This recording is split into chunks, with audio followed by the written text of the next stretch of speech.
बिस्मिल्लाहिर्रहमानिर्रहीम। I hope आप सब लोग ठीक होंगे।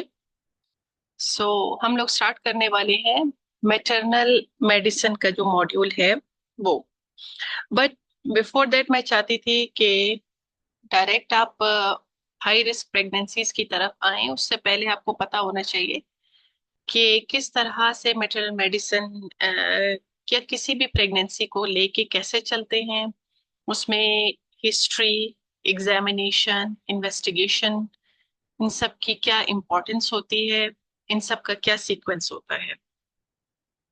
सीपीएसपी में जो है शॉर्ट केसेस जो हैं वो होते हैं दो स्टेशंस पे। एक गायनी का शॉर्ट केस होता है और एक ऑब्स का शॉर्ट केस होता है। जो ऑब्स का शॉर्ट केस होता है वो आप लोगों के इसी मॉड्यूल से आता है, ठीक है। और इसमें यूजुअली आपने देखा होगा हमारे वार्ड्स में डेफिनेटली कोई लो रिस्क या रूटीन जो एंटीनेटल पेशेंट्स है वो एडमिट नहीं होते, ठीक है। हमारे पास यूजुअली वो पेशेंट्स एडमिट होते हैं और यूजुअली क्या यूनिवर्सली यही है कि जो हाई रिस्क होंगे, जिनकी कोई कॉम्प्लिकेशन होगी, वो एडमिट होंगे। बट हमें उस केस को अप्रोच कैसे करना चाहिए, एक routine pregnancy, low risk pregnancy versus high risk pregnancy, what are the difference, की differences in them.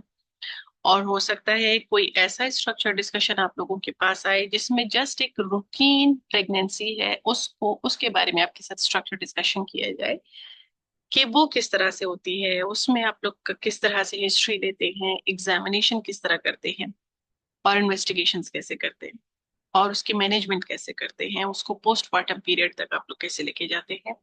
This is all part of your knowledge. आपकी जो कोर फाउंडेशन है, जो आपकी नॉलेज है, जो उसके पिलर्स हैं, वो स्टार्ट होते हैं बेसिक एक रूटीन एंटीनेटल चेकअप से, एक रूटीन एंटीनेटल हिस्ट्री से। जब भी आप किसी शॉर्ट केस को अप्रोच करेंगे, आपको एक टेम्पलेट को फॉलो करना होगा। अब टेम्पलेट्स क्यों जरूरी होती हैं, उनको फॉलो करना क्यों जरूरी होता है? अगर आप उनको फॉलो नहीं करेंगे, जो एग्जामिनर्स की चेक लिस्ट है वो आप लोग कंप्लीट कभी भी किसी सूरत नहीं कर पाओगे। किसी भी एग्जाम के, किसी भी उसके सेटअप में एक चीज होती है, उसके नॉर्म्स होते हैं, आपको वो फॉलो करने होते हैं हर हाल में। अगर आप वो फॉलो नहीं करते या हैप हैजर्ड जाते हो तो ये प्रोफेशनलिज्म को जो है वो ब्रीच कर देती है। आप रूटीन में भी अगर हो, आप कभी भी हैphazard चीजों को हैंडल नहीं करेंगे। इसीलिए तो ये एग्जाम बना है कि आप रूटीन में जब अपने क्लिनिक में, अपने पेरिफ्री में कहीं पे बैठे होंगे तो आप किस तरह से चीजों को लेके चलेंगे। अब सिस्टमेटिकली अगर देखा जाए, पूरा जो स्टेशन है, 14 स्टेशन में से जो शॉर्ट केसेस के जो दो स्टेशन हैं जिसपे आपको मार्क्स मिलते हैं, उसमें से पहला स्टेशन आपकी हिस्ट्री और एग्जामिनेशन को कवर करता है। तो आपके पूरे 10 मार्क्स इसी में होते हैं। आप किस तरह से अप्रोच करते हैं, किस तरह से परफॉर्म करते हैं, और किस तरह सिस्टमेटिक जाते हैं। अब ये नहीं है कि मैं पेशेंट की जो है हिस्ट्री में जो है हैphazard जा रही हूँ, कभी उसकी पास्ट हिस्ट्री कर रही हूँ, कभी रिसेंट प्रेगनेंसी कर रही हूँ, कभी उसका सेकेंड ट्राइमेस्टर पूछ रही हूँ, कभी फर्स्ट ट्राइमेस्टर पूछ रही हूँ। So it's not the way. We have to do it systematically and stepwise. आपको उसी के मार्क्स मिलते हैं। आप हैphazard करेंगे, आपको मार्क्स नहीं मिलेंगे, अगर मिलेंगे भी तो बहुत ही कम मिलेंगे, और एन मुमकिन है कि आप इंपॉर्टेंट चीजें मिस कर दें। So coming towards the template, मैं आप लोगों को स्टार्ट करवाती हूँ। उसमें सबसे पहले आप जब भी जाते हैं, ये बेसिक नॉर्म्स हैं। जितने नए मेंबर्स हैं वो भी इसको अच्छे से सुन लें कि जब आप पेशेंट को अप्रोच करते हैं, आप जाते हैं, आपका जो सिनेरियो जहाँ पे ये पेशेंट आपने देखना होता है, वहां पे आपकी एग्जामिनर भी बैठी होती है और उसके साथ आपका पेशेंट जिसको आपने अप्रोच करना है वो भी बैठा होता है। So there are actually two places where you have to introduce yourself. First, to the examiner.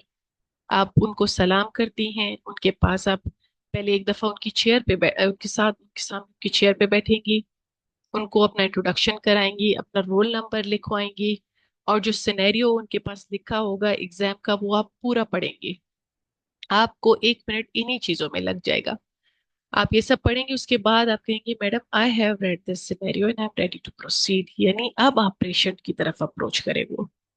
अब एग्जाम में बहुत सारे स्टूडेंट शॉर्ट केस में ये गलती करते हैं कि पेशेंट बैठी है, बस उनको लगता है कि सही है, सिनेरियो यही है कि मुझे पेशेंट से हिस्ट्री लेनी है, आप लोग फौरन पेशेंट के पास चले जाते हो, एग्जामिनर को बाईपास कर देते हो।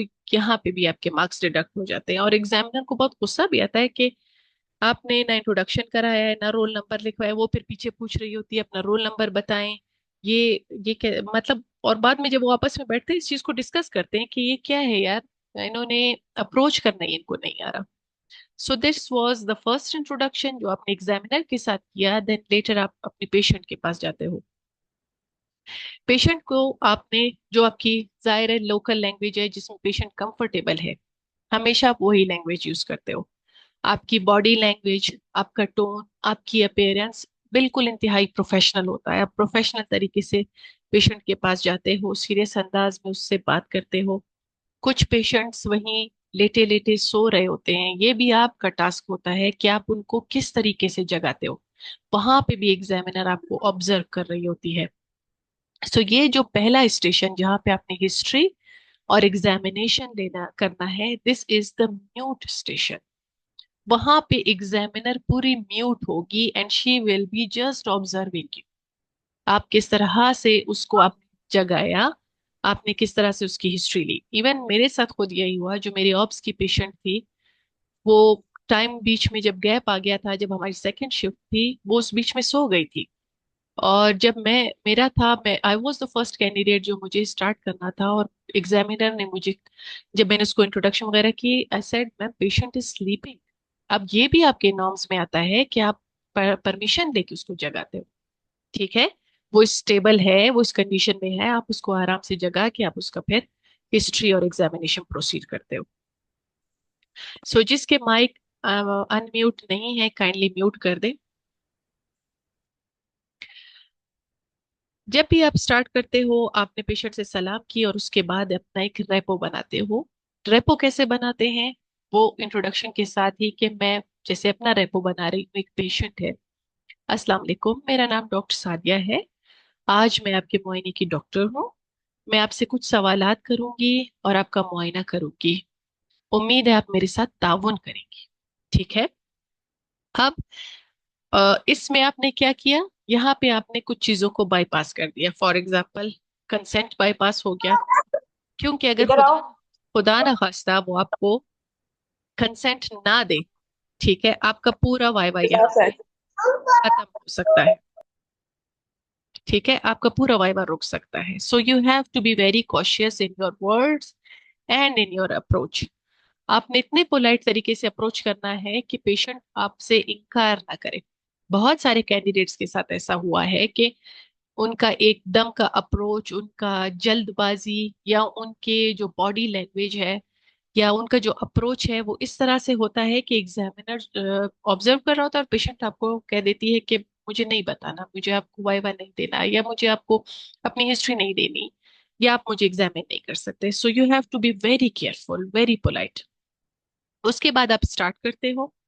आपने अपना पूरा रैप बना दिया पेशेंट के साथ, आप प्रोफेशनल तरीके से उसको पूछना शुरू करते हो कि सबसे पहले तो मैं जानना चाहूंगी कि आपका नाम, आपकी उम्र। ठीक है।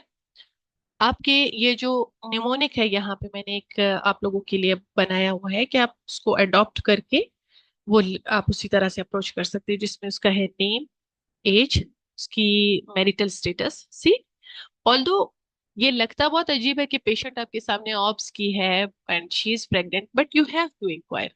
You never know behind the scene what's her marital status. ठीक है। सो ये जो पॉइंट्स है, they are the most important to cover, you can not skip any part. आप उसका मैरिटल स्टेटस पूछते हो, ये आपको बहुत सारी चीजों का रिफ्लेक्शन, इवन उसका सपोर्ट सिस्टम वगैरह, ये सारा आपको बता देता है। Then level of education, name, OPL. अगर आपको ये कर्सर नजर आ रहा है, I am trying my best कि आप लोगों को यहाँ से ये नजर आए।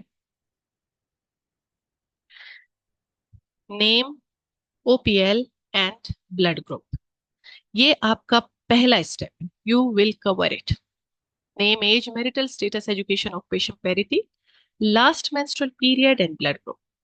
अब यहाँ पे आपने जब उसका लास्ट मेंस्ट्रुअल पीरियड पूछा, इट मीन्स यहीं पे आप खड़े खड़े उसकी एलएमपी कैलकुलेट करेंगे। This is your task there. आप वहीं पे उसकी एलएमपी कैलकुलेट करके उसका duration of gestation along with estimated date of delivery आप निकालेंगे। ये करने के बाद blood group and Rh factor, आपको यहीं पे सारा ये जो बेसिक इंफॉर्मेशन है ये मिल गई। देन यू मूव के उसकी प्रेजेंटिंग कंप्लेंट। देखो जो पेशेंट्स एडमिट हैं, जो आए हैं, जिनको एग्जाम में सेलेक्ट किया गया है, they are having a complaint जिसकी वजह से वो आए हैं और वो एडमिट हुए हैं।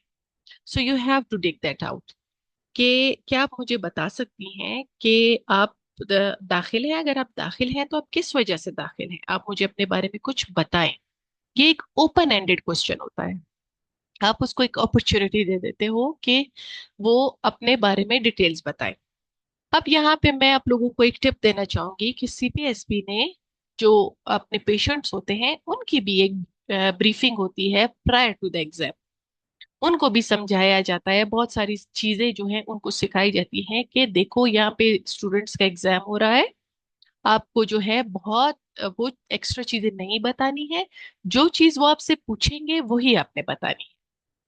सो इट मीन्स अगर आप अपनी हिस्ट्री में इंपॉर्टेंट चीजें मिस कर दोगे, then the patient is not going to tell you कि उसका कंसर्न क्या है, और या उसकी हिस्ट्री में कोई ऐसी चीज है अगर वो आप नहीं पूछोगे तो वो नहीं बताएगी। खैर, प्रेजेंटिंग कंप्लेन में पूछने के बाद आप पूछ लेते हो कितने दिन वो एडमिट रही है, किस वजह से एडमिट रही है, और वो जो उसकी कंडीशन थी। For example, she is a diabetic, वो मुझे कहती है कि जी मुझे शुगर है और शुगर की वजह से मैं दाखिल हूँ। ठीक है, तो आप उससे वहीं पे एक्सप्लोर आउट कर देते हो, ये उसकी प्रेजेंटिंग कंप्लेंट है। आप इसको इग्नोर नहीं कर सकते, अच्छा तुम्हें शुगर है, ठीक है ठीक है, पहले मुझे ये बताओ ये कौन सा बच्चा है, ये कब हुआ। नो, जो कंसर्न है ये आपका टिप है। आप जो शॉर्ट केसेस भी होते हैं, चाहे रोल प्लेयर होते हैं, चाहे आपके सामने पेशेंट होता है, आप उस चीज को वहीं पे एलोबरेट करके फिर आगे बढ़ते हो। आप उसमें पूछते हो अच्छा आप कब से आपका ये मसला शुरू हुआ, क्या ये पहली दफा है आपके साथ हुआ या इससे पहले भी हो चुका है, इसकी अब कितना अरसा हो चुका है, क्या आप इसके लिए किसी किस्म की अद्वियात का इस्तेमाल करती हैं। जो उसकी ट्रीटमेंट हिस्ट्री है वो आप ले लेते हैं। ओके, सो ये थी रिगार्डिंग योर प्रेजेंटिंग कंप्लेंट। अब देखो, यहाँ पे मैं आप लोगों को सिर्फ यहाँ तक रोक के मैं कुछ बताना चाहती हूँ कि जब एक नॉर्मल पेशेंट जो प्रेग्नेंट है, आप उसकी प्रेजेंटिंग कंप्लेंट के बाद अप्रोच करते हो उसकी रीसेंट प्रेगनेंसी पे। जो जिस प्रेगनेंसी में वो है उसमें आप पूछते हो कि व्हाट शी इज हैविंग, मतलब उसकी जो ये प्रेगनेंसी है, फर्स्ट ट्राइमेस्टर, सेकेंड ट्राइमेस्टर और थर्ड ट्राइमेस्टर के हिसाब से आप उसको ब्रेक करके क्वेश्चंस पूछते हो। अब जो फर्स्ट ट्राइमेस्टर है, डेफिनेटली आपको पता होना चाहिए कि 13 वीक से पहले जो ड्यूरेशन है that is her first trimester. आप उसके बारे में क्वेश्चन करते हो कि अब ये सारा टेम्पलेट इंग्लिश में जा रहा है, but you have to approach your patient in Urdu और इन हर लोकल लैंग्वेज। आप कहते हो कि अच्छा क्या आप मुझे बता सकती हैं कि आपकी ये प्रेगनेंसी प्लान्ड है अनप्लान्ड है। अब प्लान्ड और अनप्लान्ड को भी आपकी एजुकेटेड पेशेंट ही समझ सकेगी।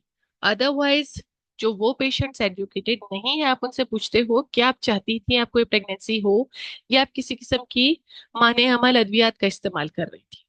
ठीक है, उसके बाद इस प्रेगनेंसी के बारे में देखो, ये continuation termination this is part of MRCOG 3।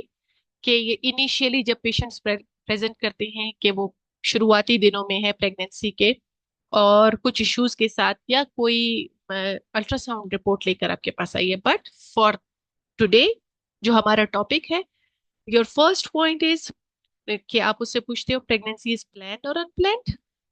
अच्छा, जब आपकी प्रेगनेंसी हुई तो शुरुआत में या शुरू के जो 3 माह थे, अब जैसे मेरे सामने एक जो है ऑब्स की पेशेंट बैठी है जिसका फंडल हाइट भी ज्यादा है, और मुझे नजर आ रहा है कि ये एटलीस्ट 32-34 वीक्स बियॉन्ड है। तो फिर ये क्वेश्चन इसी तरह से बनता है कि मैं पूछूंगी कि आपके शुरू के जो दिन थे, शुरू के 3 माह में आपको ज्यादा उल्टी, मतली, दिल का खराब होना, ऐसी कोई शिकायत तो नहीं हुई आपको। क्या आपको खून पड़ने या दाग पड़ने या पेट के निचले हिस्से में दर्द होने ऐसी कोई तकलीफ तो नहीं हुई? क्या आपको पेशाब में भी तकलीफ नहीं हुई है? मीन्स आप उसकी जो सिम्टम्स हैं जो अर्ली प्रेगनेंसी के हैं वो सारे पूछे। इसमें से आप एक चीज भी मिस नहीं कर सकते, क्योंकि एग्जामिनर चेकलिस्ट लेके खड़ा है, आपके एक एक क्वेश्चन पे वो टिक मार्क कर रहे हैं। फिर आप उससे पूछते हो कि ऐसा तो नहीं हुआ कि शुरू में आपको किसी किस्म का बुखार इन्फेक्शन हुआ हो, या अब देखो टेराटोजेन्स आप बहुत ही एक हाईली एजुकेटेड पेशेंट से पूछ सकते हो, बट जो हमारे पेशेंट्स हैं जो लेमैन लैंग्वेज हम उनके साथ यूज कर सकते हैं वो यही हो सकता है, आपको किसी किस्म की ऐसे बुखार तो नहीं हुआ शुरू के 3 माह में, कोई इन्फेक्शन तो डॉक्टरों ने नहीं कहा आपको हो गया है? क्या आपने शुरू के 3 माह में डॉक्टर को विजिट किया था? अब देखो बुकिंग विजिट, ये हर पेशेंट को ये समझ नहीं आता what is booking visit, so you have to enquire. क्या आपने शुरू के 3 माह में डॉक्टर डॉक्टर को देखा था, डॉक्टर से मिली थी? आपने फॉलिक एसिड का इस्तेमाल किया था? क्या डॉक्टर ने शुरू में आपके टेस्ट करवाए थे? आपका शुरू के 3 माह में अल्ट्रासाउंड भी हो गया था? ठीक है।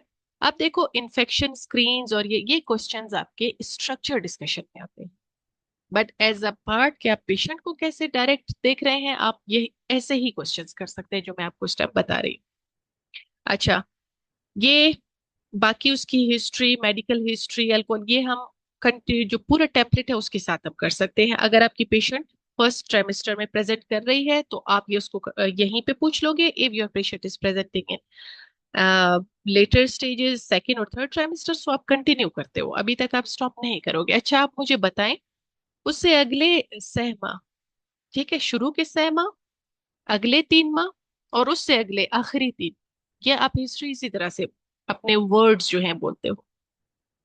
उसमें आपको बच्चे की हरकत महसूस हुई? कब महसूस हुई, क्या आप मुझे बता सकती हैं?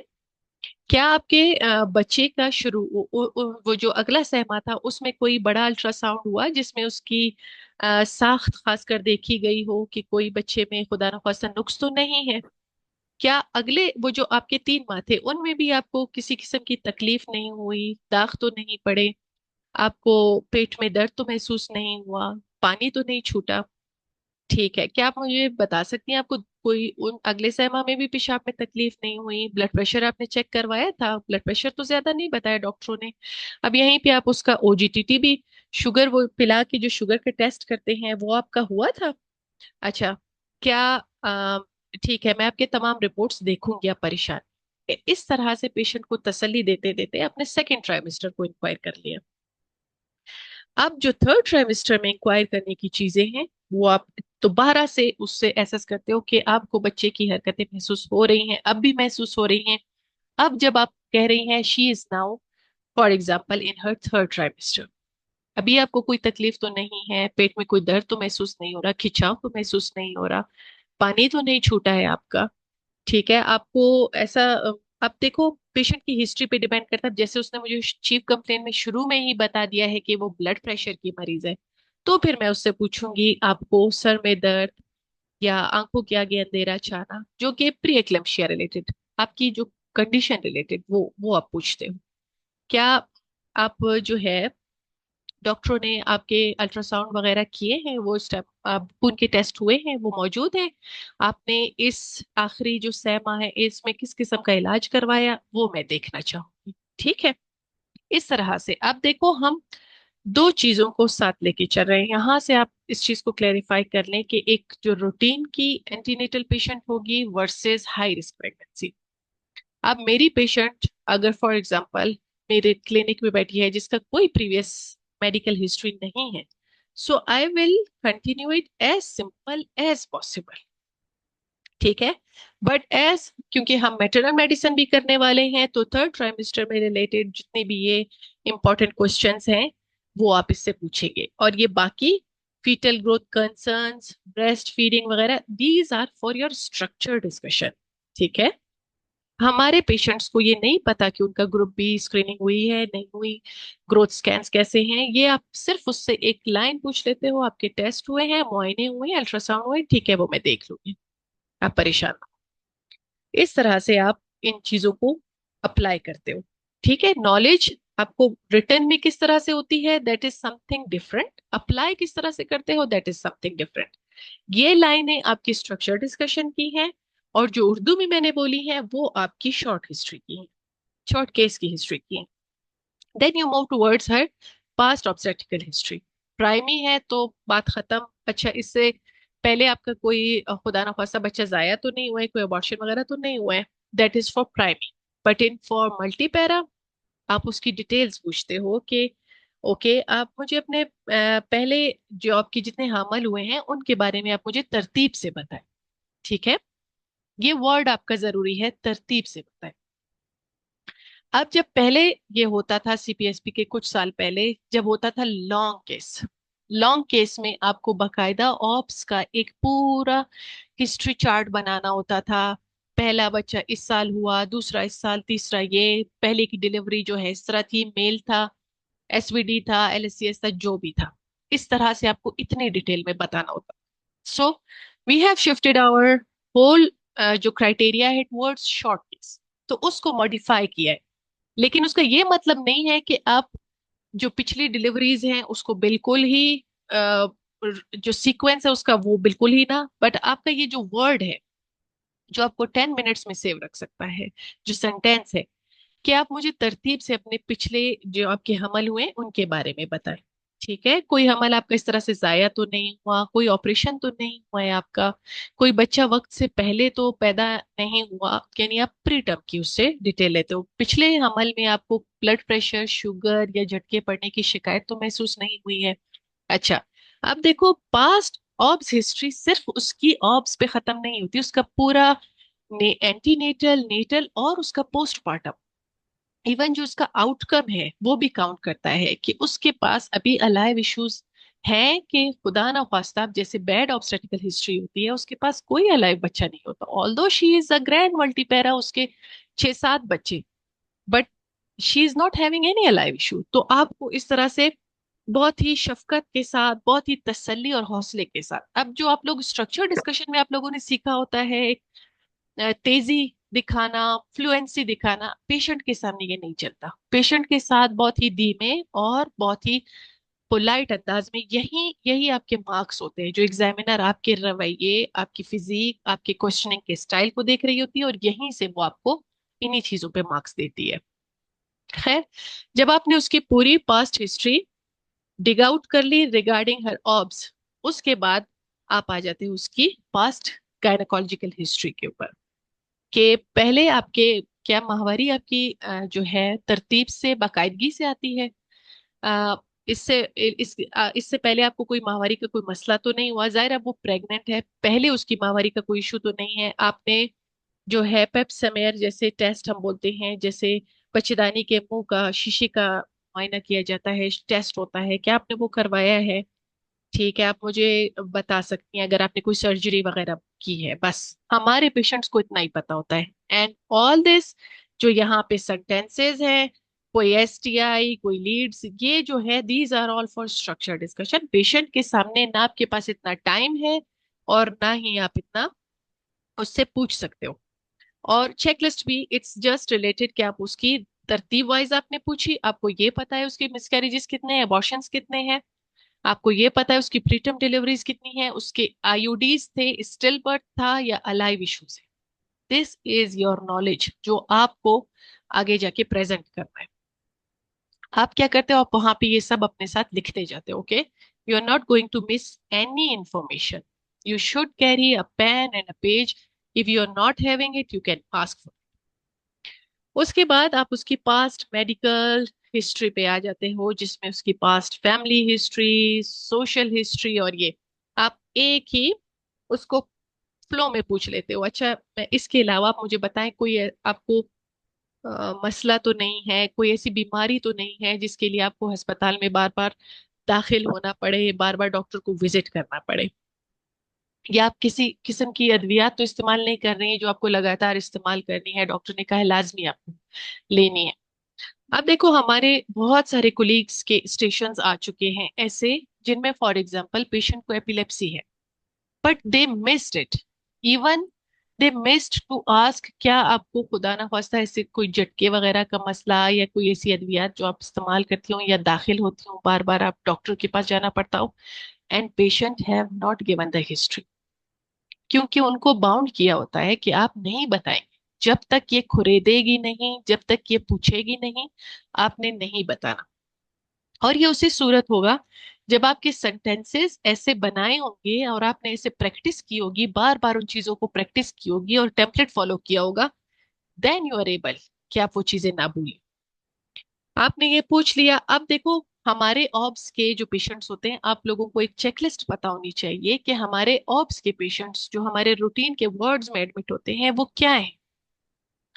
आप हर रोज वार्ड जाते हो, आपने अपनी 4 साल की ट्रेनिंग की, you all, diabetes, hypertension, anaemia, epilepsy, cardiac abnormalities, ये सारी हमारी रूटीन की जो केसेस है जो हम देख रहे होते हैं।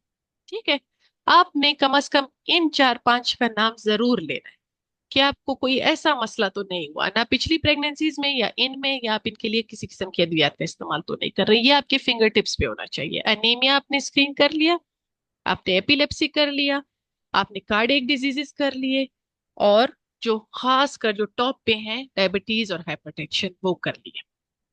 आप खुद जो है माजरत के साथ नशावर अद्वियात का इस्तेमाल तो नहीं करती हैं किसी किस्म के। अब देखो नशावर अद्वियात में उस पान चालिया गुटखा, दैट इज द कॉमनेस्ट जो कि हमारे सोसाइटी में है और हम उसको बहुत ही इग्नोर कर रहे होते हैं। ठीक है, और that is the main cause of anaemia, हम वो इग्नोर कर देते। So you have to modify your sentence. आप किसी किस्म के नशावर अद्वियात का इस्तेमाल तो नहीं करती, नशा तो नहीं करती, तंबाकू नोशी तो नहीं करती, पान छाले गुटखा ऐसी चीजें तो इस्तेमाल नहीं करती हैं। तो ये आपने उसकी जो इन्फॉर्मेशन है ये डिग आउट कर ली, और घर पे आपके साथ सब ठीक है, किसी किस्म की कोई परेशानी तो नहीं। That is the whole history. ठीक है, यहां तक आप पेशेंट को थैंक्स करते हो और फिर हम एग्जामिनेशन पे आएंगे। किसी किस्म का कोई क्वेश्चन आपके माइंड में है, कुछ डिस्कस करना चाहते हैं, फील फ्री हाँ अनम्यूट जी। करके पूछ सकते हैं। टिश्यू पेपर सदान दे जाए मुझे, tissue paper. Okay, so I think किसी के कोई क्वेश्चंस नहीं है। मैडम एक बात पूछना चाहती हूँ। जी जी। जिस तरह मेरे शॉर्ट केस में पेशेंट जीडी, मतलब पेशेंट ने मुझे खुद बताया कि मतलब मेरा जो है अल्ट्रासाउंड पे बच्चे का पानी ज्यादा आया है, उसके लिए मैं एडमिट हुई हुई हूँ। हम्म, ठीक है, वो जीडी में पोली का केस चल रहा था। ठीक है। और मैंने उसकी हिस्ट्री, लेकिन जब मैं एग्जामिनेशन में मैंने हाथ उसके देखे तो मुझे हाथ थोड़े से उसके लगे कि ये मतलब बहुत सफेद से, बहुत ज्यादा सफेद तो नहीं, लेकिन मुझे अपने हाथों से कंपैरिजन में लगा। मैंने हम्म, उससे उधर ही एग्जामिनेशन में पूछ लिया कि आपको खून की कमी भी रही है, हम्म, मतलब क्या आप तो उसने कहा जी मुझे पिछले महीने ना आयरन की इन्फ्यूजन्स लगी थी।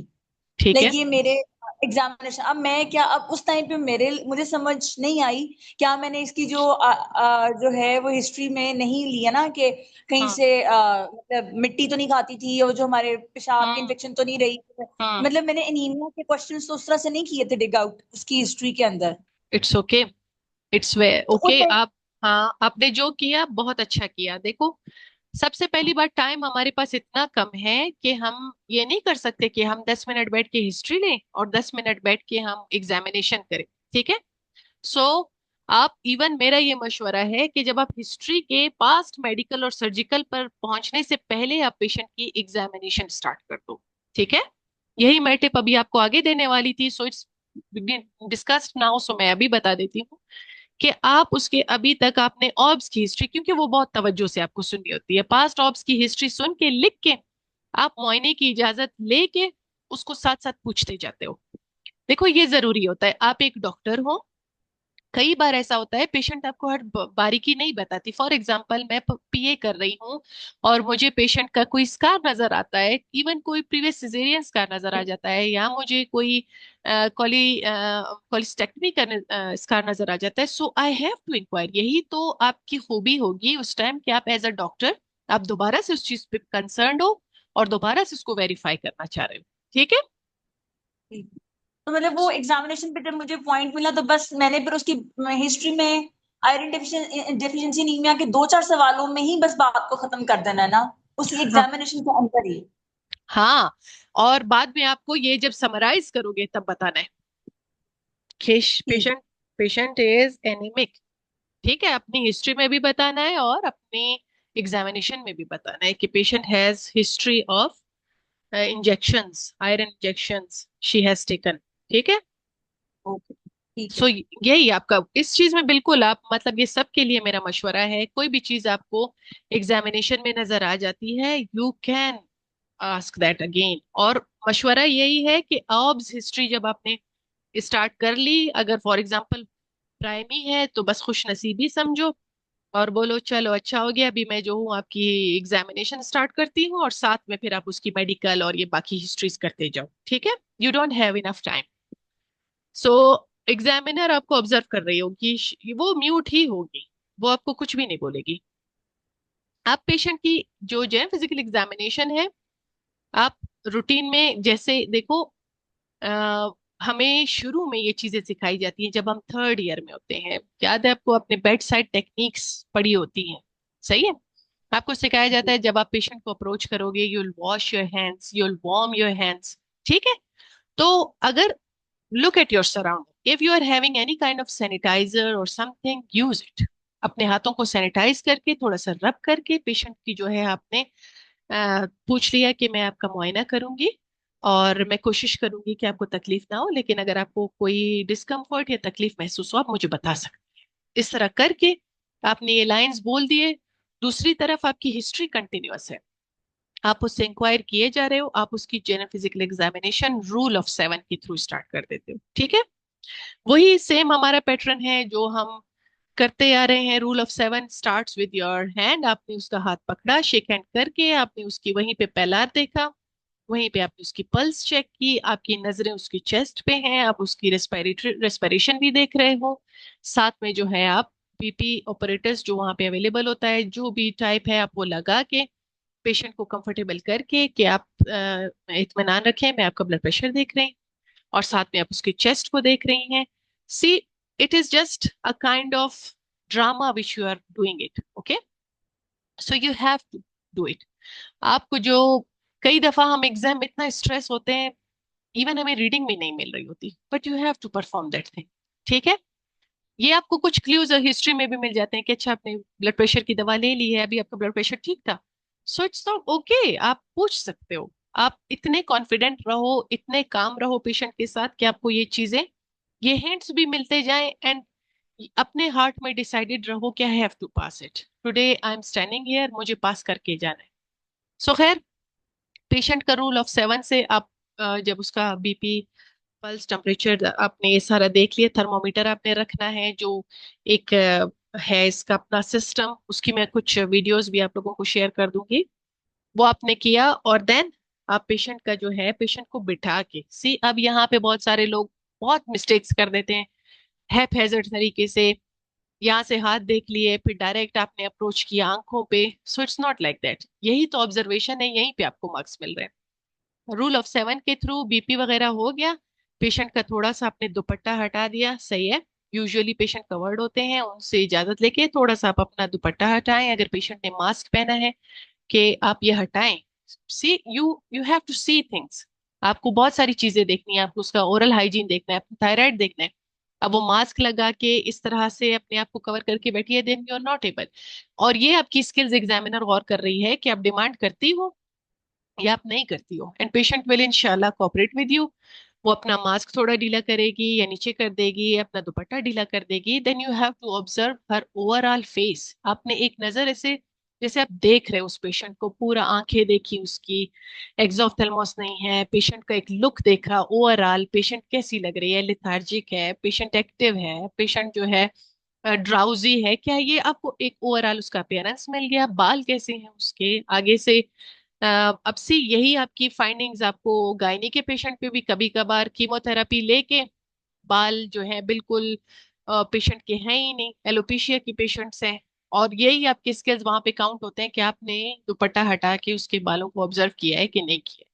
सो ये छोटे छोटे टिप्स होते हैं जब आप अपना एक बना देते हो सीक्वेंस एग्जामिनेशन का, कि चाहे गायनी है, चाहे ऑब्स है, चाहे मेरे पास ये मसला पेट दर्द का लेके बैठी है, but still I have to do all the examination. मुझे सब देखना है, मुझे इसके बाल देखने हैं, इसका फेस देखना है, इसका लोअर कंजक्टिवा देखना है, स्क्लीरा देखना है, एनीमिया देखना है, मुझे कोई इसमें जॉइंटिस तो नहीं है देखना है। ओरल हाइजीन के लिए आपने पेशेंट को कहना है आप अपना मुंह खोलें, आप उसका देखते हो, जबान बाहर निकालें। साइनोसिस के लिए आपने देखना है, जबान को ऊपर करें। These are all being observed, trust me, वो वहीं पे आपके मार्क्स लगा रही होती है, चेकलिस्ट पूरी कर रही होती है। And then thyroid examination. देखो पेशेंट बहुत, इवन मेरी पेशेंट ने जो है पूरा वो ब्लैक कलर का बुर्का पहना हुआ था और उसका जो है नेक पूरा कवर्ड था। सो आई रिक्वेस्टेड हर कि प्लीज आप मुझे जो है आपका थायराइड देखना है, कि आप ये थोड़ा सा ढीला कर देंगी। सो ऐसा भी नहीं है आप पेशेंट को फुली एक्सपोज कर दो, लेकिन आपका जितना पॉसिबिलिटी है उसको बेहतरीन तरीके से अवेल करके, कि मैं कोशिश करूंगी आपका दुपट्टा आप कवर्ड रहे, लेकिन मुझे प्लीज देखना है, आप उसको इंस्पेक्ट करें। सबसे पहले इंस्पेक्ट करें और फिर पीछे से आपका जो वो टेबल रखा होता है, उन्होंने इसीलिए तो बीच में इस तरह रखा होता है कि आपका एक्सेस ऑल अराउंड होता है। आप गौर करें, आपकी ऑब्स की पेशेंट हो चाहे गायनी की, she will not be at the edge. वो टेबल इस तरह से होगा कि आप उसके पीछे जा सकते हैं। इवन आप नहीं जा सकते, आप पेशेंट से रिक्वेस्ट करेंगे कि थोड़ा सा उसको साइड पे करके, कि मुझे आपको पीछे से जो है आपका थायराइड पैल्पेट करना है। आप उससे पूरा स्वेलोइंग करवाते हो कि कोई नोड्यूल वगैरह तो नहीं है, थायराइड को अच्छे से पैल्पेट किया। देन वहीं पे आप उसके सर्वाइकल लिम्फ नोड्स करते हो, और ये सारे एग्जामिनर देख रही है। और ऐसा नहीं है कि कहने की बातें हैं, बस ठीक है मैंने एग्जामिनेशन कर ली, मैंने इधर से बीपी पल्स देख लिया और जो है अब मैं पीए कर रही हूँ। No, it's not like that. आपके हर चीज के मार्क्स लग रहे होंगे, आप उसका रेस्पिरेशन तक देखते हो, उसके बाद आप आते हो कि ओके मैं जो हूँ अभी आपके पेट का मुआयना करूंगी, अब तसल्ली से लेट जाए। अब वहां पे तकिए होते हैं, हर चीज होती है। आप अपने पेशेंट को बिल्कुल कंफर्टेबल करके, थोड़ा सा इंक्लाइन, कि वो बिल्कुल स्ट्रेट अगर लेटेगी तो उसको सिंकोप में वो जा सकती है, आप उसको इंक्लाइन करके आप उसको सपोर्टेड अपने आपका एक हाथ उसको कंटिन्यूस सपोर्ट कर रहा होगा। You will not leave her on her own कि भाई तुम लेट जाओ बस, no, you are going to support her. आप उसके पैरों पे व्हाइट चादर डाल के स्लाइटली उसको बोलते हो कि अब जो है मैं थोड़ा सा आपका पेट एक्सपोज करूंगी और मुझे जो है अपनी एग्जामिनेशन करनी है। उसी तरह आप फुट एंड पे जाके अब उसकी इंस्पेक्शन करोगे। सो वो एग्जामिनर आपको वहां भी ऑब्जर्व करेगी।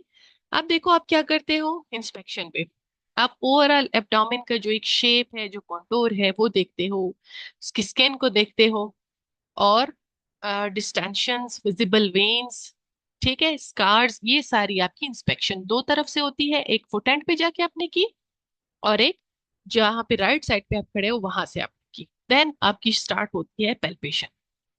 पेल्पेशन में आप ल्यूपोल्स, जितने भी मैन्योर्स हैं वो आप अप्लाई करते हो। आपका first manure, you can see it here, आपका फर्स्ट मैन्योर आता है फंडल ग्रिप का। आप करते हो और एग्जामिनर ये देखती है कि आप फंडल ग्रिप किस तरह से कर रहे हो।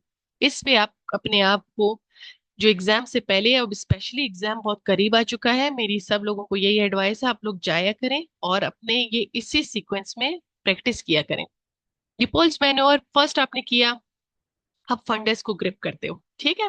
अब इसका मकसद क्या है, आप देखते हो कि इधर फंडस की तरफ इट्स ब्रीच, और the patient is having a cephalic presentation और अ ब्रीच प्रेजेंटेशन। तो आपको फंडल से पता चल गया, साथ में जो है हार्ड है, और अगर इट्स राउंड तो ब्रीच का आपको कैसे आइडिया होता है। हेड जो है वो राउंड राउंड आपके यूजुअली जो है एक ही हाथ की ग्रिप में आ जाता है, सही है। बट ब्रीच आपकी यूजुअली एक ग्रिप में नहीं आता, it is softer and much extended. तो आपने वो फंडल कर लिया। सेकंड आप मैन्योर की तरफ आ जाते हो, लेटरल ग्रिप्स। आप लेटरल ग्रिप में आप पहले बिल्कुल लाइटली पेल्पेट करते हो दोनों साइड्स को, और यहीं पे आप लोकेट करते हो कि फीटस का जो बैक था वो किस साइड है, और उसके लिम्स।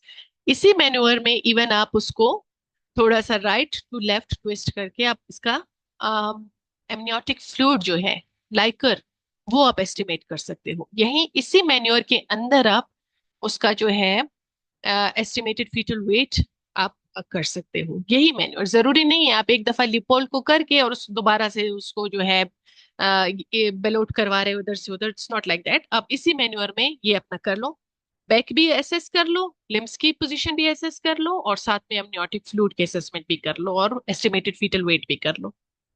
फिर आ जाता है Pawlik's grip, that is the third manual. आप जो है प्यूबिक सिम्फिसिस के ऊपर ग्रिप बना के आप देखते हो रिगार्डिंग द एंगेजमेंट। ठीक है, तो ये आपने करना है। अब ये नहीं है कि ये 32 वीक्स पे है मैं करूं नहीं करूं, ये 34 पे है मैं करूं नहीं करूं। मोस्टली पेशेंट्स 35 36 वाले होते हैं जो हमारे केसेस में आते हैं, but we have perform because वो आपको ऑब्जर्व कर रही है और वो देख रही है।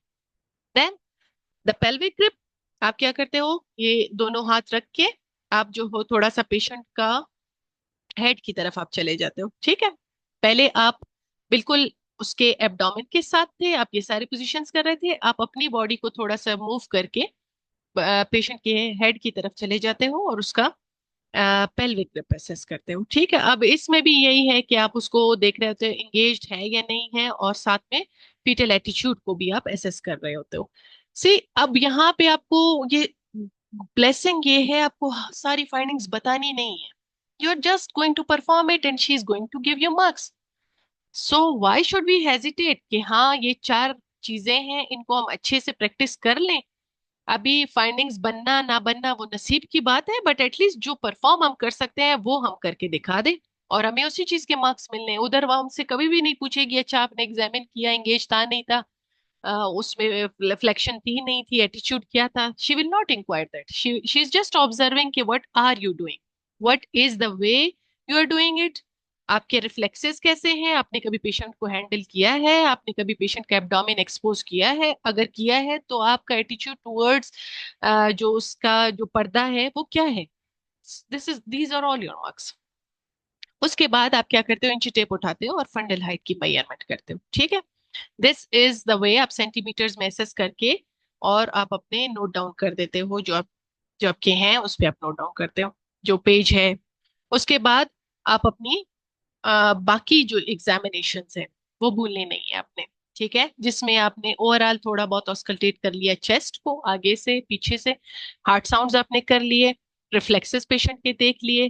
ठीक है, रिफ्लेक्सेस के साथ आपने पीडल एडिमा चेक कर लिया, पेशेंट को थैंक्स कर लिया और कवर कर लिया, and then you have done.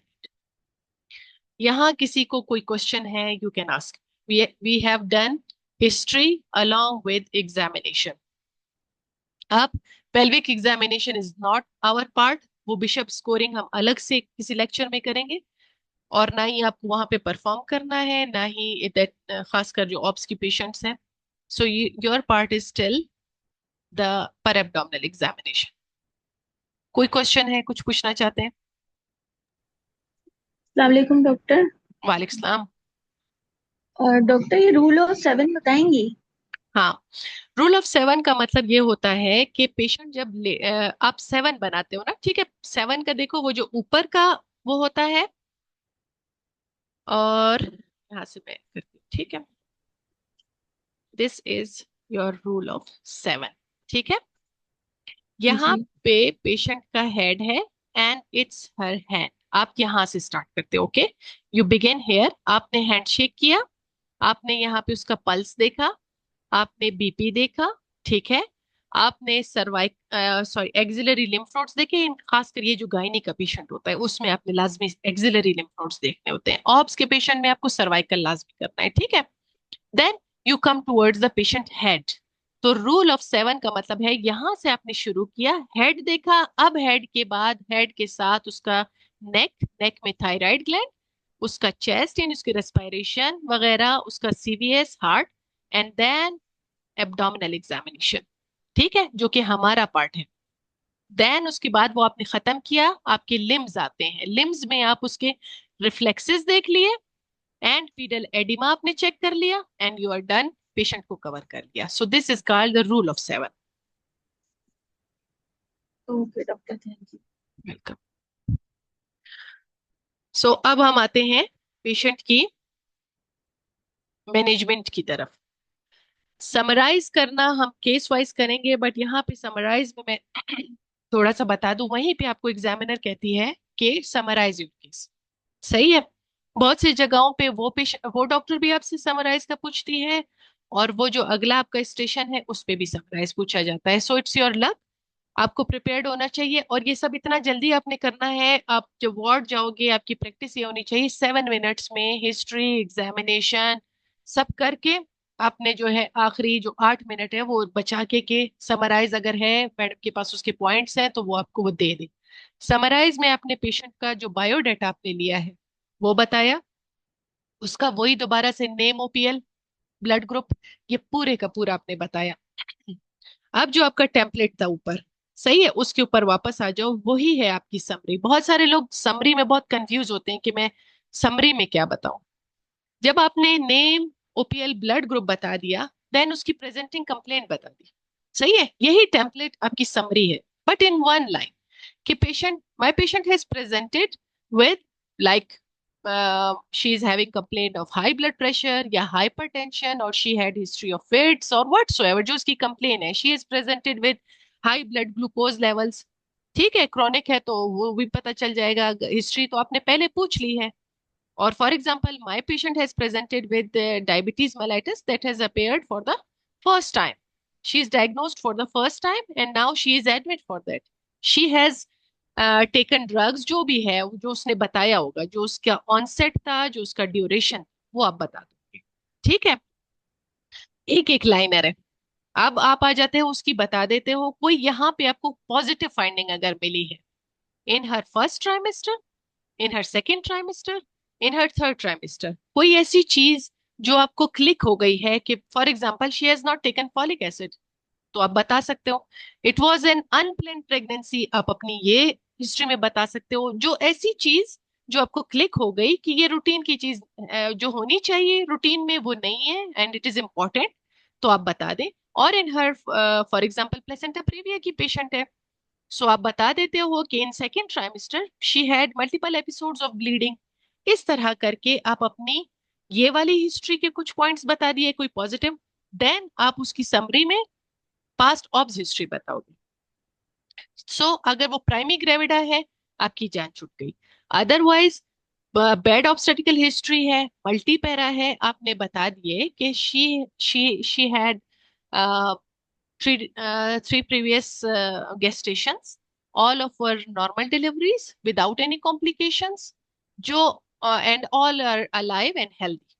ठीक है, वैक्सीनेटेड, अलाइव एंड हेल्दी, ये आपकी समरी में है। आप काइंडली अगर किसी के पास पेन है तो वो ये नोट डाउन कर ले कि आप अपनी समरी में क्या बताते हो रिगार्डिंग ऑब्स हिस्ट्री, उसके नंबर बताने हैं। ठीक है, उसके नंबर बताने हैं, अलाइव है इश्यूज, और खासकर मोड ऑफ डिलीवरी बतानी, एंड देर आर कोई कॉम्प्लिकेशन हुई है, उसको जो भी हुआ है वो आप एड ऑन कर देते हो इन दैट कंडीशन। एंड बाकी she is emotionally well supported and she is emotionally well and supported at home. ये उसकी आपकी समरी की जो एक बताते हो शॉर्ट केस में, ये आपकी फाइंडिंग्स है, सही है। फिर उसके बाद एग्जामिनेशन रिगार्डिंग फाइंडिंग्स कोई खास आपको मिली है, फॉर एग्जाम्पल अब जैसे महक को मिली थी, पेशेंट वॉज एनेमिक। ठीक है, आप स्टार्ट कर देते हो, आप कहते हो जो आपका रूल ऑफ 7 था, देखो जो किया है, जैसे किया है वैसे ही आप बताओगे, किया नहीं है किया मतलब ऊपर एप हैजर्ड आपने चीजों को नहीं करना है। मैं जाते ही मैं उसका पल्स देखूंगी, बीपी टेम्परेचर देखूंगी, उसका पेलार देखूंगी, सो मुझे इसी सीक्वेंस में अपनी फाइंडिंग्स दोबारा से बतानी है कि for example her BP was like this, temperature normal, या ओरिएंटेड नहीं थी, या कोई और जो भी इशू था, सो मैं उसी सीक्वेंस से उसको बताऊंगी कि हर ब्लड प्रेशर, पल्स, टेम्परेचर जो भी था, and she is having pillar positive on examination. ठीक है, ये आपकी जो है इम्पोर्टेंट, आपका वहां पे समरी में इसके मार्क्स, पेशेंट की समरी उसी टाइम बनाई होती है और वो पेशेंट की फाइंडिंग्स उसी टाइम लिखी होती हैं। अगर आप ये मिस कर दोगे तो आपके मार्क्स जाएंगे, सो सीक्वेंस आपने मिस नहीं करना है। और for example thyroid is palpable और she is having a nodule, thyroid nodule जो भी, और पेशेंट इज हैविंग एक्सॉफ्थेल्मोस, हमारा पेशेंट एक्सॉफ्थेल्मोस का तो हमने बता दिया किसकी फाइंडिंग ये है, she is pillar.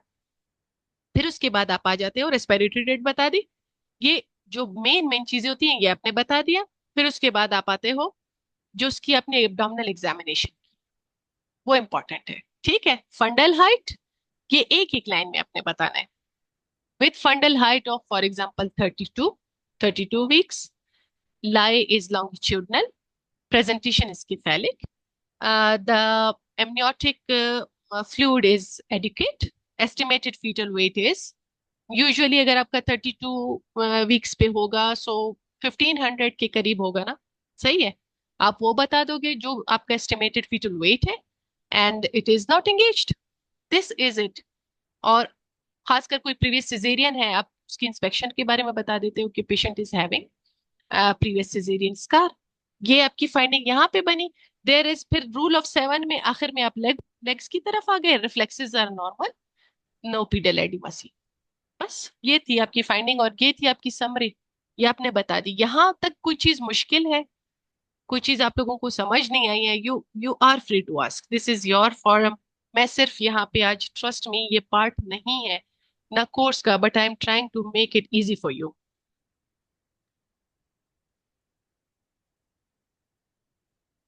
Okay, message में टाइप कर दें ताकि हम मैनेजमेंट की तरफ आ जाए। सबको समझ आ गया है, किसी को कोई इशू नहीं है? Type okay and then I will move.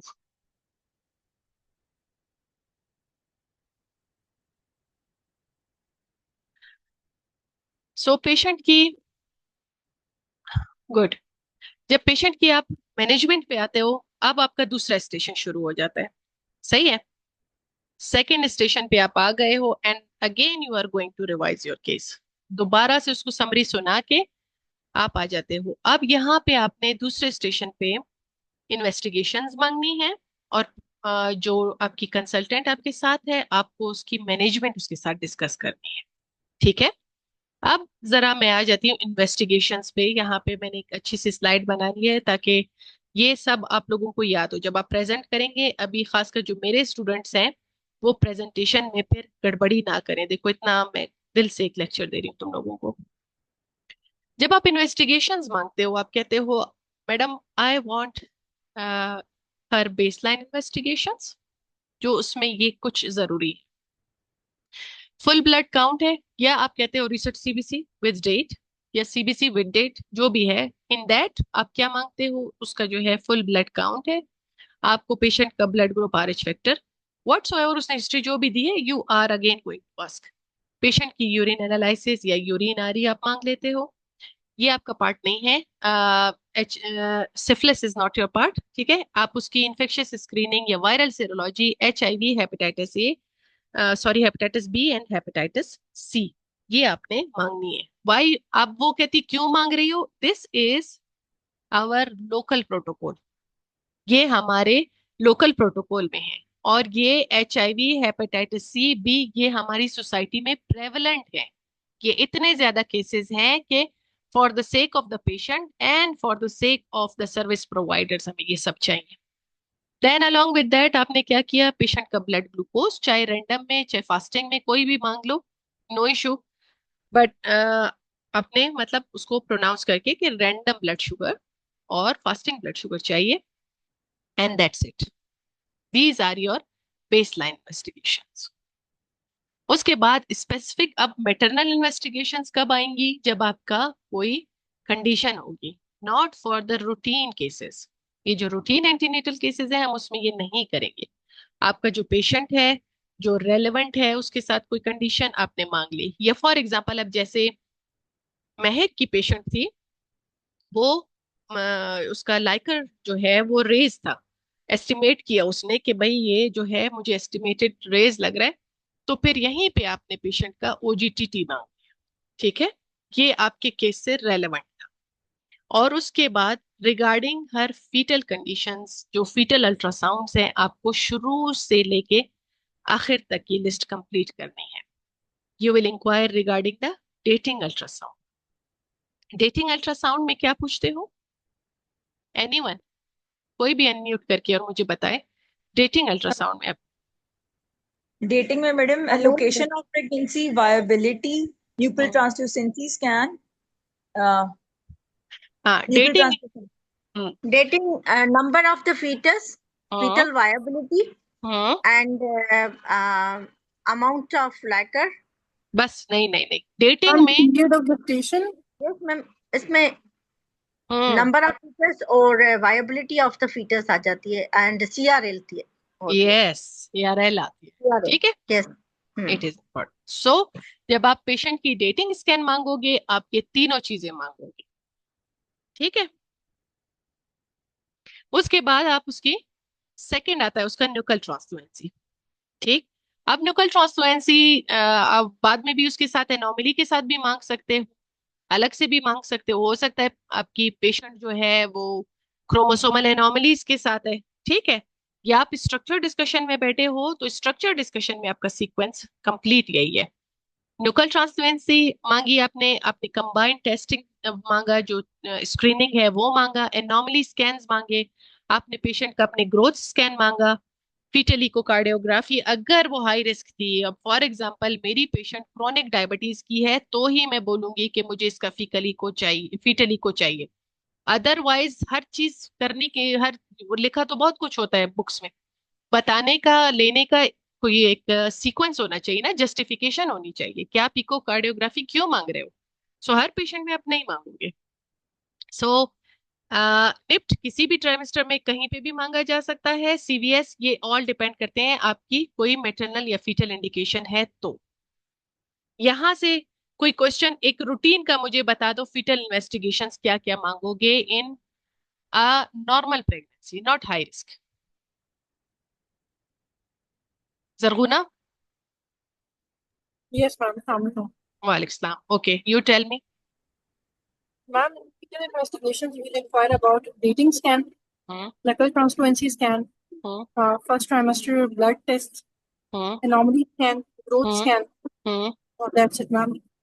Good, very good. And recent scan. सही। Recent scan. रिसेंट स्कैन जब अब हम ये ऑप्स खासकर जब हम हिस्ट्री ले रहे होते हैं ना, जब पेशेंट की हम डिटेल्स पूछ रहे होते हैं तो एडमिट हुई होती है, सही है, कि एडमिट नहीं भी हुई तो उसका कोई रिसेंट स्कैन जो इनके अलावा मौजूद है जिसमें कोई एबनॉर्मलिटी है जो भी है वो आप मांग लेते हो। Got it. और इनके अलावा आपकी हाई रिस्क पेशेंट है, यहीं पे इन्वेस्टिगेशंस में आप फॉर एग्जांपल जीडीएम वाली पेशेंट एडमिट थी, यहाँ यहीं पे आप एग्जामिनर से उसका ट्रीटमेंट चार्ट मांग लेते हो। ठीक है, जो उसका इन्वेस्टिगेशंस के साथ जो उसको ट्रीटमेंट मिल चुकी है इन द वार्ड यहीं पे आप मांग लेते हो। इस यहाँ पे और आपको कोई क्वेश्चन पूछना है रिगार्डिंग इन्वेस्टिगेशंस, किसी को कोई क्लैरिटी नहीं है?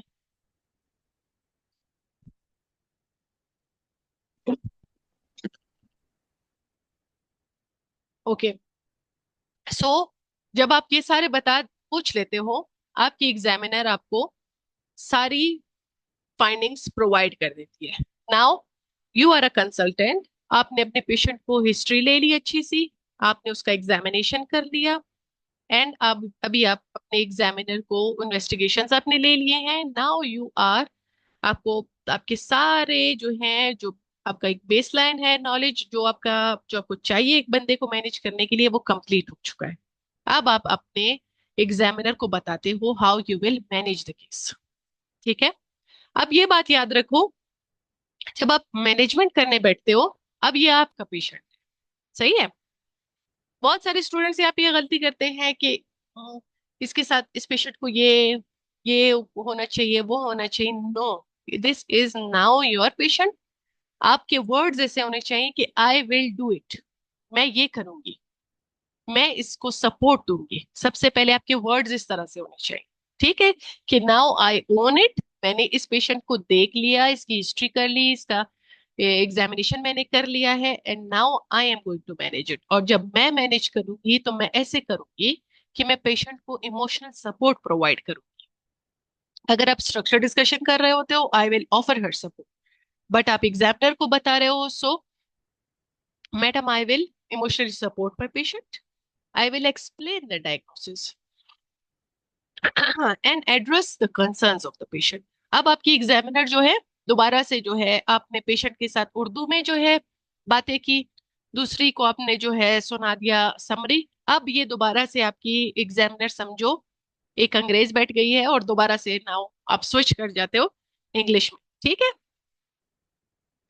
सो आप अपने पेशेंट को, सॉरी एग्जामिनर को आप दोबारा से एक्सप्लेन करना शुरू कर देते हो कि now I will explain the diagnosis to my patient, जो भी आपकी डायग्नोसिस है। अब यहाँ पे अपने आप वो जो वर्ड्स है जो डायग्नोसिस आपने की है, for example my patient is a routine antenatal patient at 32 weeks of gestation, यही है उसकी डायग्नोसिस। रूटीन भी तो नॉर्मल भी तो एक डायग्नोसिस है ना, वो आप उसको बता देते हो। और for example my patient is she is having 34 weeks of pregnancy with gestational diabetes mellitus. I will tell her regarding her diagnosis and I will address her concerns. I will answer her questions.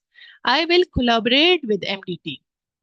आप अपने MDT को वो जो उस case के related है वो बताते हो, ठीक है। फॉर एग्जांपल, आप अपने सीनियर ऑब्स्टेटिशियन के साथ किस किस को इन्वॉल्व करोगे, एंडोक्राइनोलॉजिस्ट है या आपका पेशेंट कार्डियक मांगती है, कार्डियोलॉजिस्ट मांगती है, आप अपनी टीम को उसी हिसाब से एक्सपेंड कर देते हो और उनको ऐड कर देते हो। और पेशेंट जो है फॉर एग्जांपल थर्ड ट्राइमेस्टर में है तो डेफिनेटली आप न्यूरोनोटोलॉजिस्ट एंड पीडियाट्रिशियन को भी इन्वॉल्व कर देते हो, ठीक है। आप जो है I will empower my patient, I will give her management plan. उसका पूरा मैनेजमेंट प्लान मैं पेशेंट को बताऊंगी, ट्रीटमेंट ऑप्शंस मैं अपने पेशेंट को दूंगी, फॉलो अप डेट्स के बारे में उसको बताऊंगी and I will empower the patient in decision making, ठीक है। I will also empower my patient with the information leaflet. ये वर्ड्स आपको याद होने चाहिए, you are not going to miss them. ना ही स्ट्रक्चर डिस्कशन में मिस करोगे, ना ही शॉर्ट केस में मिस करोगे। ये आप शुरू में ये बता दिया, फिर आप अपने आ जाते हो जो आपका एक प्लान है। अब डिपेंड्स, आप पेशेंट को फर्स्ट ट्राइमेस्टर में देख रहे हो, सेकंड में देख रहे हो, थर्ड में देख रहे हो, आप अपना वो प्लान उसी वीक के अकॉर्डिंग एक्सपेंड कर देते हो। फॉर एग्जाम्पल 32 वीक्स पे आई है, अब 32 वीक्स एग्जैक्ट 32 से लेके उसकी डिलीवरी तक का जो प्लान है आप उसको बताना शुरू कर देते हो, खासकर अगर उसकी मैटरनल जो मेडिकल कंडीशन है उसकी मैनेजमेंट के हिसाब से। आज हम डिस्कस कर रहे हैं एक रूटीन को, तो जो हम मेडिकल कंडीशंस करेंगे वो हम उसी टाइम में डिस्कस करेंगे। रूटीन में आप क्या करते हो पेशेंट की, कोई मुझे बता सकता है कि रूटीन एंटीनेटल कितने विजिट्स होने चाहिए एक पेशेंट की जो हाई रिस्क नहीं? 7। ये किस में sir? Madam multi and 7 and primary 10। हाँ, एक दफा हुमैरा बताओ। मैम 6 to 7 होते हैं लो रिस्क पेशेंट में। लो रिस्क पेशेंट में। और हाई रिस्क में कितने होते हैं? 10। मैम वो डिपेंड करता है। Good, it depends. सीवियरिटी पे भी डिपेंड करता है। हाँ। गुड, वो डिपेंड करता है उसकी कंडीशन पे और उसी टाइम डिसाइड होता है। एक और चीज है विजिट्स में जो आपको मैडम बताना। Low risk multi and primary के फर्क है ना? Multi Yes. नली ग्रेविडा। यस, मल्टीपैरा एंड नलीपैरा, ठीक है। नंबर ऑफ विजिट्स उसी पे डिपेंड करता है। आपकी पेशेंट अगर नलीपैरा है या प्राइमी ग्रेविडा है तो उसके विजिट्स ज्यादा हैं as compared to a patient who is multipara. कितने विजिट्स उसके ज्यादा हैं ये बता दो। मैडम 2 विजिट ज्यादा होते हैं। 2 विजिट्स, यस। 3 विजिट्स ज्यादा है उसके, ठीक है। 3 विजिट्स उसके एक्स्ट्रा है। अब हम स्टार्ट करते हैं, फिर यहीं पे आप लोग उसको समझ लोगे कि एक रूटीन में जो आरसीओजी रिकमेंडेड स्टैंडर्ड केयर है वो क्या है। बुकिंग और डेटिंग ये एक भी हो सकता है विजिट, सही है। सो इट्स नॉट के बुकिंग अलग है और डेटिंग अलग है। बुकिंग कब होनी चाहिए? एट यू जो रिकमेंडेड है एटलीस्ट 10 वीक्स पे हो जानी चाहिए। जो हाई रिस्क होता है हम उसको क्या कहते हैं? हम कहते हैं अर्ली बुकिंग करवाना, ठीक है। अर्ली बुकिंग का मतलब क्या है? मतलब जैसे ही उसका प्रेगनेंसी टेस्ट पॉजिटिव होगा she will come for the booking scan. अब वो 9 वीक्स, 8 वीक्स, 7 वीक्स किसी पे भी हो सकती है। पहले जब आपका जो पर्पज है वो अच्छे से समझ लो कि हम जब उसको बुला रहे हैं, उसको बुकिंग करवा रहे हैं, हमारा मकसद क्या है। हम उसकी पूरी जो हिस्ट्री हम ऊपर कर रहे थे वो हम कंप्लीटली रूल आउट कर लेते हैं। उसकी रिस्क असेसमेंट कर लेते हैं। रिस्क असेसमेंट में सब कुछ आ जाता है, इवन वीटीई रिस्क असेसमेंट भी आता है, ठीक है। इनिशियल उसके जितने भी ब्लड टेस्ट है वो आप उसको ऑफर करते हो, इन्फेक्शियस स्क्रीनिंग्स करते हो, साथ में आप उसको उसकी लाइफ स्टाइल एडवाइसेस करते हो, ठीक है। अब लाइफ स्टाइल एडवाइसेस के साथ, अब जैसे बहुत सारे पेशेंट्स के मैं तो हिलूंगी नहीं, जुलूंगी नहीं, मैं तो कोई काम ही नहीं करूंगी because it's a pregnancy. No, आप उसको यहीं पे काउंसलिंग स्टार्ट करवा देते हो कि प्रेगनेंसी है, it's not a disease, it's just a physical condition. आप अपनी रूटीन से एक्टिविटीज जारी रखें, आप फॉलिक एसिड का इस्तेमाल करें और जो है मुनासिब ग़िज़ा जो फल सब्जियां हैं उनका इस्तेमाल ज्यादा करें। इस तरह की अपनी एडवाइसेस, और खासकर अगर पेशेंट को आपकी कोई कंप्लेन है जैसे कि हाइपरेमेसिस या नॉजिया या वोमिटिंग, उसको एड्रेस करो। सही। उसके बाद आप आ जाते हो, what you will do in your dating scan, you will confirm the gestation, number of the fetuses, viability, and साथ में आप उसकी कंबाइंड स्क्रीनिंग करते हो। वहीं पे आप अपनी पेशेंट की ब्लड प्रेशर, यूरिन टेस्ट, हमारे सेटअप में हम अपनी पेशेंट का ब्लड टेस्ट हर ब्लड जो प्रेशर है वो हर विजिट पे देखते हैं। ठीक है, इट्स नॉट कि बुकिंग पे देखना है, उस पे देखना है, no, it is part of our routine examination. So कुछ हमारे भी प्रोटोकॉल्स हैं, उनके हिसाब से आपने किया। देन एट 16 वीक्स आप दोबारा से उसको बुलाते हो कि देखो आपका, आप उसको यही इंफॉर्मेशन देते हो, आपकी पेशेंट है, पहले आई बुकिंग पे, आप उसको एक रिटर्न में एक इंफॉर्मेशन, अच्छे हॉस्पिटल्स में बने होते हैं कि भाई आपने 16 हफ्ते पे आना है, आपने 20 हफ्ते पे आना है, अगर प्राइमरी आपने दोबारा 25 हफ्ते पे भी आ जाना है। ठीक है, और इनमें ये होगा, ये सारी इंफॉर्मेशन आपने उसको वर्बली देनी। अब जो 16 वीक्स पे आप उसके जितने भी टेस्ट थे डेटिंग स्कैन पे, सॉरी, आप जो भी हुआ, अगर खुदा ना खास्ता कोई इशू आया है, जो भी आया, आप उसको दोबारा डिस्कशन के लिए बुला लोगे, सो वो आपकी हाई रिस्क हो जाएगी। अदरवाइज आप उसको 16 वीक्स पे बुला लोगे। आप उसके सारे टेस्ट दोबारा से देख के रीप्लान करोगे कि कुछ केयर में मुझे चेंजेस लानी है, और she is going to continue her routine care. ठीक है। अब ongoing care can be virtual, ये उन कंडीशंस में है, पेशेंट जब रूरल एरियाज में है, गांव वगैरह में है, आप उसको ऑफर कर देते हो कि ठीक है आपका डेटिंग स्कैन भी ठीक आ चुका है, बुकिंग भी हो चुकी है, आप अपने मजीद जो है विजिट्स जो हैं वो आप आपके इलाके में जो करीब में जो डॉक्टर है आप उसके साथ कर सकते हो, जरूरत पड़ी तो आप मुझे थ्रू मोबाइल या टेलीमेडिसिन के जरिए आप मेरे साथ रब्ता कर सकती है। Now what is the role of 20th week. 20th week में आप जब दोबारा उसको बुला रहे हो, वहां पे आप उसका करवाओगे detail anomaly scan along with जो हमारा रूटीन ब्लड प्रेशर और यूरिन। 25th वीक जो कि सिर्फ नली पैरास के लिए है, मतलब हम जो मल्टी होगा उसको हम 25 पे नहीं बुलाएंगे। हम दोबारा से नली का क्या एसेस करेंगे, फीटल ग्रोथ, कि बच्चे की ग्रोथ कैसी हो रही है, fundal height, blood pressure, urine, कोई प्रॉब्लम्स वगैरह तो नहीं हुए, कोई फाइंडिंग्स थी उसकी जो डिस्कस करनी थी, पेशेंट को फर्दर काउंसिल करना था या जो भी था। At 28 weeks is for all women, routine में हम जा रहे हैं। अब RH नेगेटिव अगर पेशेंट है तो आप यहीं पे उसका रुगैम जो एंटी डी वैक्सीन है वो उसके बारे में, इंजेक्शन के बारे में आप उससे डिस्कस भी कर लोगे और आप उसको फर्स्ट डोज भी दे दोगे। फिर 31 वीक्स पे दिस इज ओनली फॉर नली पैरा, आप उसके फीटल ग्रोथ देखोगे, ब्लड प्रेशर, यूरिन, कोई और मसला तो दोबारा से नहीं हुआ है आपको, ब्लड प्रेशर खुदा न खास्ता अगर आके सेकेंड ट्राइमेस्टर में ज्यादा हो गया हो, यूरिन में कोई खुदा न खास्ता प्रोटीन्स वगैरह हो गए हो, दोबारा से हम इस पेशेंट को जो है रीलेबल करेंगे। For example routine antenatal visit से हम इसको हाई रिस्क की तरफ खुदा न खास्ता अगर ला रहे हैं, वो हम उसके साथ डिस्कस करेंगे।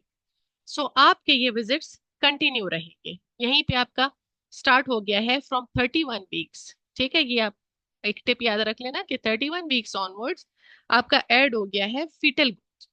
ठीक है, बाकी सारा वही था, फीटल ग्रोथ, और साथ में आप उससे इंक्वायर करते हो हरकत महसूस हो रही है, कोई उसमें रिडक्शन तो नहीं है, खुदा ना खास्ता रिड्यूस्ड फीटल मूवमेंट्स वगैरह की कोई शिकायत तो नहीं है, उसको थोड़ा सा मूवमेंट्स, फीटल मूवमेंट्स जो नॉर्मल होते हैं उसके बारे में बता के, डिस्कस करके कि अगर कोई इशू हो, सर में दर्द हो, रेड फ्लैग्स वगैरह बता के पेशेंट को 36, 38 इस तरह के डेट्स दे के 40 इज फॉर नली पैरा। ठीक है। अब देखो यहाँ पे 36 वीक्स पे एक चीज मैं ऐड करवा देती हूँ, प्रिपरेशन ऑफ द लेबर के साथ साथ आप जब अपनी स्ट्रक्चर डिस्कशन बता रहे होते हो, सी ये चीजें आपको स्ट्रक्चर डिस्कशन के लिए याद करनी है। ये नहीं है कि आप ऐसे ही बस बोल देते हो कि I will call my patient for visits.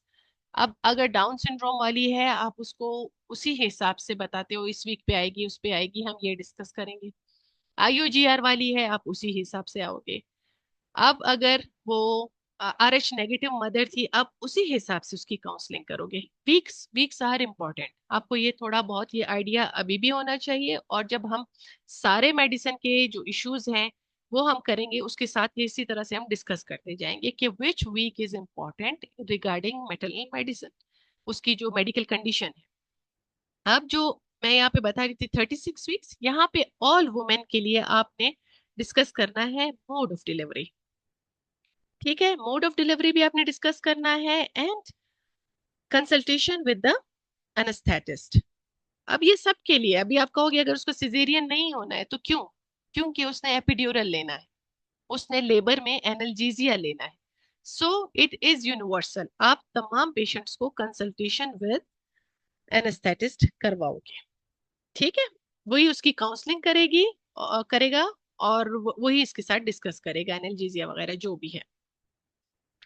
फिर उसके बाद 40 वीक्स पे हम क्यों प्राइमरी को बुला रहे हैं? क्योंकि उसका जो है वो ड्यू डेट्स को एक्सीड हो रही है। आप उसके साथ डिस्कस करोगे ऑप्शंस, खासकर जैसे उसके साथ डिस्कस करोगे कि स्वीपिंग हो सकती है, मेम्ब्रेन स्वीपिंग हो सकती है 41 वीक्स पे, और इंडक्शन हो सकती है 41+ वीक्स पे। ये सारी कंडीशंस उसके साथ डिस्कस करके और आप, अच्छा एक और चीज है, 40 वीक्स के बाद आप अपनी पेशेंट को जो है वीकली बुलाते हो।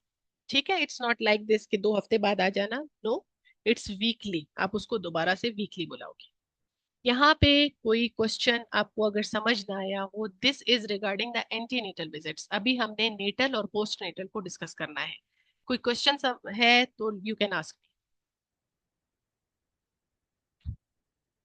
मैसेज मैं सारे नहीं देख पा रही हूँ, आप लोग माइक पे डिस्कस कर लें अनम्यूट करके। वो तो कंट्रासेप्शन तो पोस्टमार्टम इधर भी आप कर सकते हो, एंटीनेटली भी कर सकते हो। ठीक है, सो दिस वाज, आपको इसी सीक्वेंस से अपने स्ट्रक्चर डिस्कशन में बताना है। देखो, मैटरनल मेडिसिन जरूरी नहीं है सिर्फ शॉर्ट केस में आएगा, maternal medicine is part of your structure discussion as well. अब जैसे कि कार्डियक एनोमलीज, कार्डियक कंडीशंस जितनी थी, mitral stenosis वगैरह, valvular heart diseases, patient on low molecular weight heparin, patient on warfarin, ये सारे आपके स्ट्रक्चर डिस्कशन है।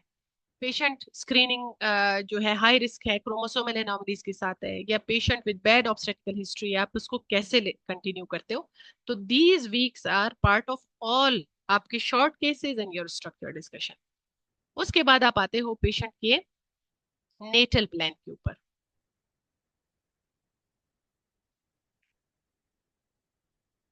पेशेंट से आप डिस्कस करते हो उसका natal plan. So what should be discussed in her natal plan? कोई अनम्यूट करके बताए जब तक मैं आप लोगों के नोट्स लाऊं। कोई अनम्यूट करके बताए।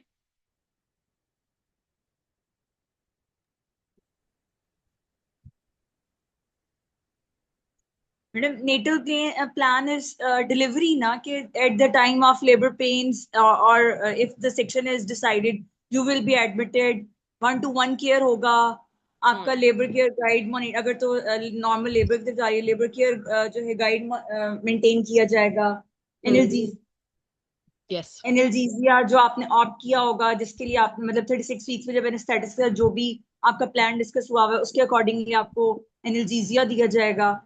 यस, और गुड, अगर वो जीडीएम की पेशेंट है तो आपकी शुगर मॉनिटरिंग होगी। अगर ब्लड प्रेशर का उसके अंदर पीएलएच की हिस्ट्री है तो बीपी मॉनिटरिंग होगी। यस, मतलब अकॉर्डिंग टू द कंडीशन उसकी उस मॉनिटरिंग को बताया जाएगा कि ये करेंगे। और फिर एग्जैक्टली, आपको एग्जैक्टली, अगर तो, और बाकी जो उस टाइम पे हमने आपके एक यूरिनरी भिजवाएंगे, और जो भी टेस्ट अगर आपके सारे हुए हुए हैं मतलब कंप्लीट है तो फिर नहीं किया जाएगा, लेकिन अगर कोई किसी टेस्ट की जरूरत हुई तो वो किया जाएगा उस टाइम पे। हम्म, क्या यही बातें करनी है ना यही मैडम? क्या बात, आपकी लेबर मॉनिटरिंग की जाएगी, वेरी गुड, दर्दों में आपका ख्याल रखा जाएगा, बच्चे की हरकत और धड़कन देखी जाएगी, बच्चे की दिल की पट्टी की जाएगी।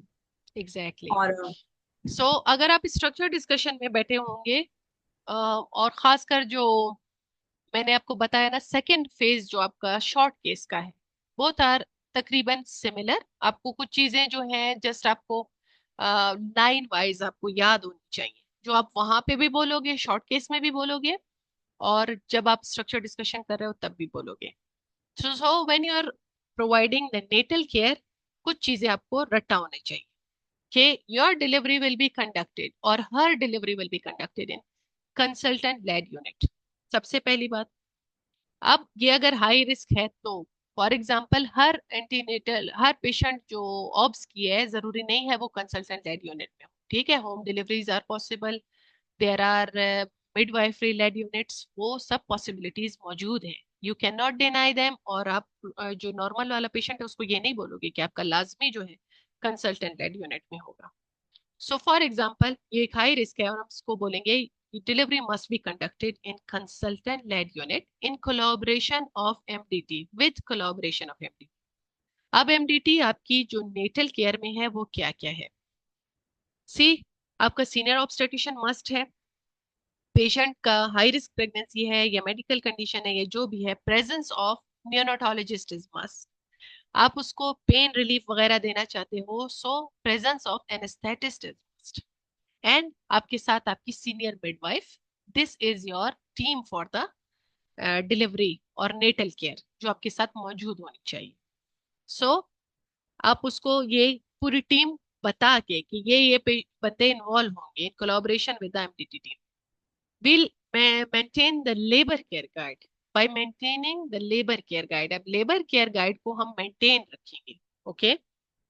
will do the active monitoring of the labor, will offer her pain relief, और अगर पेशेंट को बता रही हो will offer you pain relief as well, and will monitor your fetus for any kind of distress। अब ये आप patient को भी बताते हो, इसी तरह अगर आप स्ट्रक्चर डिस्कशन कर रहे हो अपनी जो एग्जामिनर है उसको इसी तरह से वर्बलाइज करते हो। Will provide her 1-to-1 continuous care. And the जो मोड ऑफ डिलीवरी है उसके ऊपर बस आखिर में आपने ये कमेंट करना है, the aim for the mode of delivery is spontaneous vaginal delivery until and unless there is any obstetrical indications for cesarean section। सो ये लाइनें आपको अपने हर स्ट्रक्चर डिस्कशन में बतानी है। मेरे जितने भी स्टूडेंट्स हैं, अभी कल के बाद आप लोगों ने आप प्रेजेंटेशन स्टार्ट करनी है, कोई स्ट्रक्चर डिस्कशन होगा, कोई रोल प्लेयर होगा, तो ये लाइनें आपने इसी तरह से बतानी है, कोई मिस ना करे। देन जैसे ही उसकी वो आप बताओगे नेटल प्लान के बाद, you will start with the post natal care plan. आप इसको स्ट्रक्चर डिस्कशन में होता है, एक निमोनिक आप याद रख लेना, ABCDEF, that is the mnemonic. A is for active recovery, और यहीं पे अगर आप स्ट्रक्चर डिस्कशन में हो, आप कहते हो after the active management of the third stage of labour. ये A दोनों चीजों के लिए है, active management of third stage of labour, and I will also observe for the active recovery of the patient। I will offer her support for breastfeeding। ठीक है, support में सब कुछ आता है, उसकी काउंसलिंग आती है, इवन उसकी किस तरह से वो लैच करेगी, किस तरह से उसको फीड करवाएगी, किस तरह से अटैचमेंट्स होंगी, ये सारा उसमें शामिल हो जाता है। ठीक है, इसीलिए आप वर्ड सपोर्ट यूज करते हो। Then I will counsel and discuss contraception options with the patient.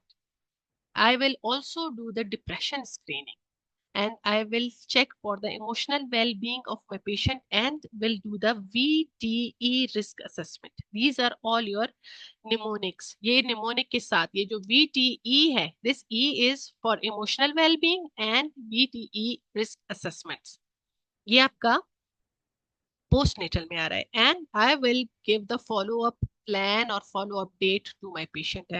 I will discharge him। ये आपका पूरा निमोनिक यहाँ पे कंप्लीट हो जाता है। सो आई होप के I am able to make it easy and simple for you. अगर किसी को कोई क्वेश्चन है, फील फ्री टू आस्क। यहाँ पे हमारा जो टॉपिक है, जो रूटीन अलोंग विद हमने इसको मर्ज किया मैटरनल मेडिसिन के साथ, के मेडिकल डिसऑर्डर्स के साथ अगर पेशेंट आएगी तो स्ट्रक्चर डिस्कशन हो, चाहे पेशेंट रोल प्लेयर की सूरत में मौजूद हो, हम उसको ये सारे इंफॉर्मेशन किस तरह से देंगे। Are you all done with it? किसी का कोई क्वेश्चन? आप सबको समझ आ चुका है? ये निमोनिक आप लोग निमोनिक जरूर याद रखना है, ठीक है? ABCDEF, ये आपकी जिंदगी आसान कर देगा। मैम एक सवाल पूछूं आपसे? जी जी। मैम जैसे एग्जामिनेशन में आपने कहा कि उसको बताना है कि there was no pedal oedema या इस तरह ना, तो मैम ये लोग तो कहते हैं जो सिर्फ पॉजिटिव फाइंडिंग्स है आप वो बताएं।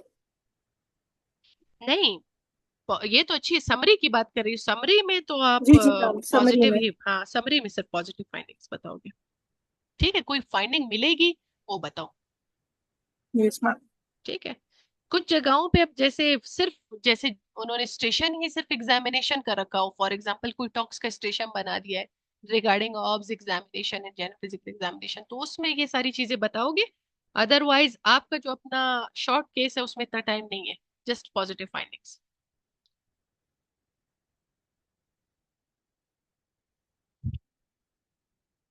किसी का कोई क्वेश्चन? सो कल हम अपना वेटरनरी मेडिसिन स्टार्ट करेंगे, मैं इंशाल्लाह आप लोगों के साथ शेड्यूल शेयर कर दूंगी, ठीक है।